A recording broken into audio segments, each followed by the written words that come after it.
Hi, everyone, and welcome to the ICFP live stage. My name is Karen Austrian. I am the director of the Population Council's Girl Center, or Girl Innovation Research and Learning Center, a research hub within Population Council driving forward progress for adolescents across the globe. I'm thrilled to share with you our new roadmap to 2030, which just launched a couple of weeks ago and will be our guiding star to really achieving a gender equitable world in which adolescents can achieve their full potential. So as we all know, we have the largest generation of adolescents 10 to 19 years old, 1.3 billion, and these adolescents are tomorrow's future. At the Girl Center, we envision a gender equitable world where girls and boys make a healthy and safe transition into adulthood and are able to reach their full potential. At the Girl Center, we are thought leaders. We are consistently generating innovative research, tools, and engagement, and we're catalysts, ensuring that policymakers, practitioners, advocates, researchers, and donors, and everyone in the audience at ICFP make transformative change with and for adolescents, and in particular, ensuring that it is guided by data and evidence. Why do we think there needs to be a particular focus on girls in our work on adolescents? One is that we know that adolescent girls fare worse than boys on a range of outcomes. For example, they're more likely to be excluded from primary school. In many low-income countries, less than 2/3 of girls complete primary education, and only 1 in 3 completes lower secondary school. And 1 in 10, an unacceptable amount of girls, have experienced sexual violence during adolescence.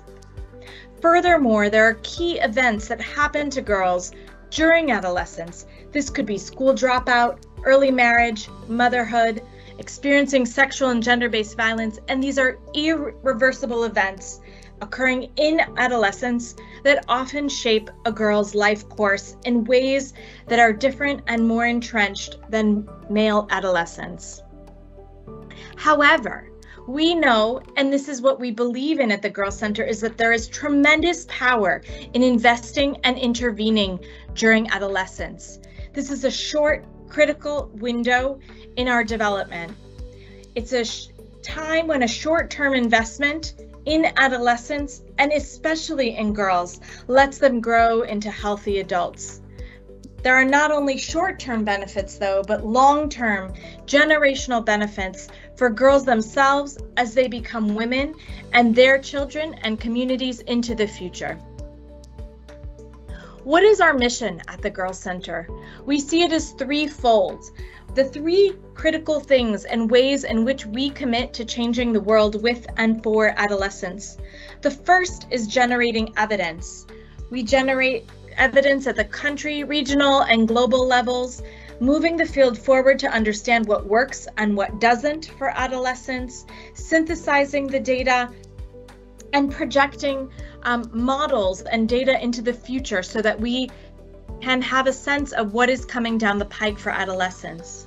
Second, we know that it is not enough to just generate evidence and data. We have to be committed to communicating and convening around that work so that data and evidence are produced in formats and tools and in forums that a wide range of stakeholders can engage with that data and see how they can use it in their own world and in their own work.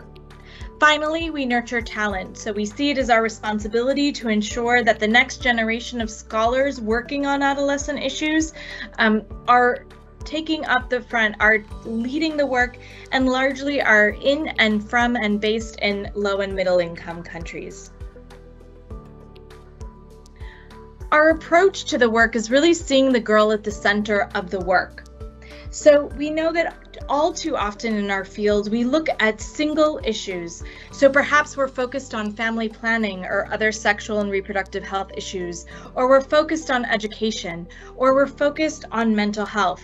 But in reality, girls lead whole lives Monday isn't the day when they worry about child marriage, and Tuesday isn't the day when they think about economic empowerment.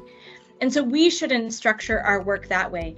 We need to see the multitude of issues that girls and boys are facing.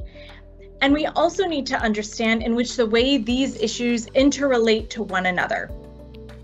So what is the relationship between economic situation or poverty and migration? What is the relationship between sexual and gender-based violence and mental health? So in all of our work, we see this intersectionality, this multidimensional approach and lives for adolescents.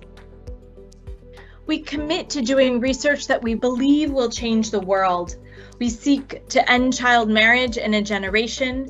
We seek to break intergenerational poverty already in adolescence and create a gender equitable entry into adulthood for today's adolescents. We are committed to being thought leaders and leading a research agenda in 6 key areas. The first is intergenerational poverty and gender equity, really driving research and scholarship to understand the most effective programs that will together address the multidimensional needs, not only of adolescent mothers, but also their young children.